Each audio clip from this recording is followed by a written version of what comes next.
नमस्कार, मी doctor Pratibha Pawal Awate, Spandan super speciality clinic, Chhatrapati Sambhajinagar, Aurangabad येथे हार्मोन तज्ञ म्हणून कार्यरत आहे। मधुमेह व्यक्तींना इन्सुलिन दिले जाते आणि हे इन्सुलिन कसे घ्यायचे याबद्दल आज आपण जाणून घेणार आहोत। इन्सुलिन घेण्याच्या दोन पद्धती आहेत। एक, आपण हे इन्सुलिन पेनने घेऊ शकतो, जे सोपे आहे, त्याची निडल लहान आकाराची आहे, पण कधी कधी हे इन्सुलिन जास्त खर्चिक जाते। अशा वेळी आपल्याला इन्सुलिन पेन न देता याला म्हणतात इन्सुलिन सिरिंज आणि वायल आणि सिरिंज या पद्धतीने दिले जाते। हे इन्सुलिन कसे घ्यायचे ते आपण समजून घेणार आहेत। इन्सुलिन वायल आहे ते दोन प्रकारचे असतात। पहिले वायल म्हणजे 40 IU वायल, म्हणजे 1 ml लिक्विडमध्ये 40 युनिट इन्सुलिन असते, आणि दुसऱ्या प्रकारचे वायल म्हणजे 100 IU वायल। ह्या दोघांमध्ये व्यवस्थितपणे बघणे गरजेचे आहे, ठीक आहे। आणि इन्सुलिन सिरिंज देखील दोन प्रकारचे असतात, एक 40 युनिट असलेली सिरिंज आणि 100 युनिट असलेली सिरिंज। जसं आपण म्हणतो शर्ट पॅन्ट घालताना मॅचिंग शर्टच असला पाहिजे, प्रत्येक शर्टला मॅचिंग अशी पॅन्ट असते, तसंच प्रत्येक इन्सुलिनला मॅचिंग अशी सिरिंज घेतली तरच त्याचा डोस बरोबर दिला जाईल। म्हणजे जर इन्सुलिन वायलवरती 40 IU असे लिहिले असेल तर ते इन्सुलिन घेताना 40 युनिट सिरिंज हीच वापरली पाहिजे, नाहीतर डोस चुकीचा जातो।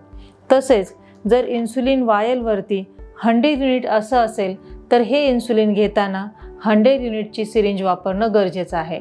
जर माझ्याकडे 100 युनिट असलेली वायल आहे आणि ते इन्सुलिन घेण्यासाठी जर 40 युनिट असलेली सिरिंज वापरली तर डोस माझा 2.5 पटीनं जास्त जातो। म्हणजे जर डॉक्टरांनी 10 युनिट डोस सांगितला आणि मी चुकून 40 युनिट सिरिंजने 100 युनिट असलेल्या वायलचे इंजेक्शन घेतले तर 10 युनिटच्या ऐवजी 25 युनिट इन्सुलिन घेतलं जाईल आणि पेशंटला चक्कर येते, बेशुद्ध होतो, सिरियस कंडिशन येऊ शकते। त्यामुळे हे आधी बघणं गरजेचं आहे। तर जेव्हा आपण वायल आणि सिरिंजने इन्सुलिन घेतो तर ह्या पद्धतीची वायल असते, ठीक आहे। आणि यामध्ये इन्सुलिन घेण्यासाठी आपण ही 40 युनिटची सिरिंज वापरतो। इन्सुलिन कुठे घ्यायला पाहिजे त्याच्या जागा आपण बघणार आहेत। इन्सुलिन शक्यतो पोटावर घेतलेलं चांगलं असतं, ॲब्डॉमेनवरती। नाभीपासून आपण 4 बोट अंतर सोडतो। हे नाभीपासून 4 बोट अंतर उजव्या बाजूला घेऊ शकता, डाव्या बाजूला घेऊ शकता, खाली घेतले तरी चालेल, वरती घेतले तरी चालेल। त्याच पद्धतीने आपण डायगोनली देखील घेऊ शकतो। हे घेताना आपल्याला साईड रोटेट करणं गरजेचं आहे, ठीक आहे। कसं रोटेट करणार, यामध्ये जिथे आपण आज इन्सुलिन घेतलेले आहे ॲब्डॉमेनवरती तिथे आपण मार्क करणार आहेत। आज जर मी इथे इन्सुलिन घेतलं तर पेननं मार्क करणार, दुसऱ्या दिवशी इन्सुलिन घेताना त्याच्या शेजारी 1 बोट अंतर ठेवून मग इन्सुलिन घेणार। अशा पद्धतीने घेतलं तर आपल्याला 100 जागा मिळतील इन्सुलिनच्या। बरेच जण म्हणतात दररोज इन्सुलिन घेतलं तर छिद्र पडतील, तसं होत नाही।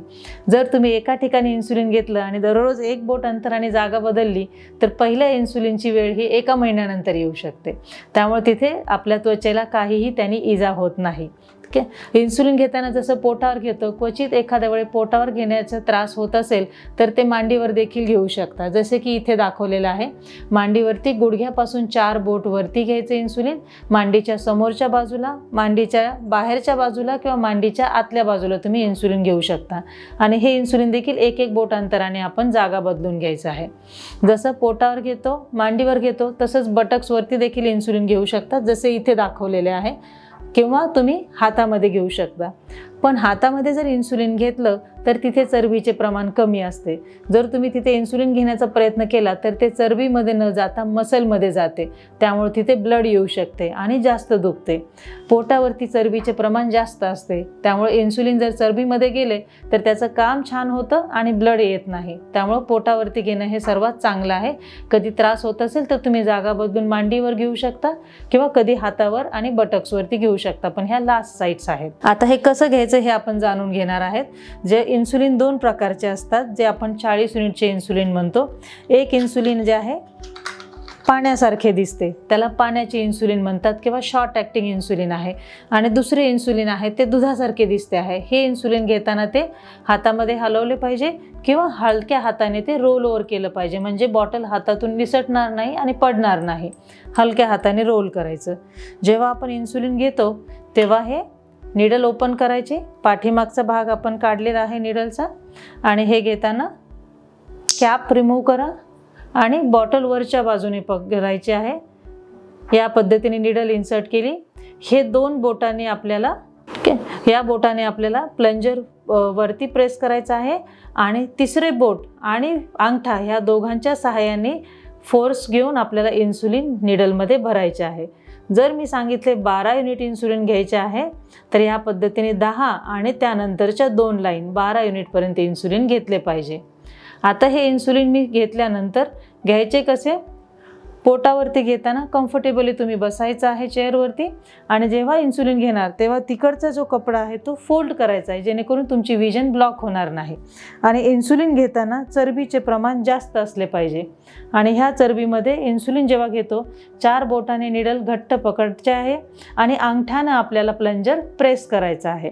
इंजेक्शन घेताना ही निडल जेव्हा तुम्ही टाकता त्यावेळेला तो 45 to 90 डिग्री अँगल पाहिजे. जाताना हलक्या हाताने सरळ जायचे, हात फर्म असला पाहिजे, हात शेक झाला की दुखणार. एकदा निडल तुमची इन्सर्ट झाली की प्लंजर प्रेस करायचा आहे हलक्या हाताने. जेव्हा पूर्ण इन्सुलिन दिले जाईल, इन्सुलिन पूर्ण गेल्यानंतर लगेच निडल बाहेर काढायची नाही. इन्सुलिन तेवढा डोस परत येतो. इंजेक्शन पूर्ण दिल्यानंतर एक 10चा काउंट करायचा आहे, म्हणजे 10 सेकंड्स वाट बघायची आहे. 1 2 3 4 5 6 7 8 9 आणि 10.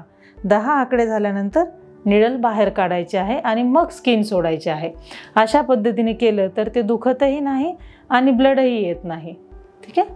तर या पद्धतीने इन्सुलिन आणि वायल आणि सिरिंज या पद्धतीने तुम्ही इन्सुलिन घरच्या घरी आरामात घेऊ शकता. धन्यवाद.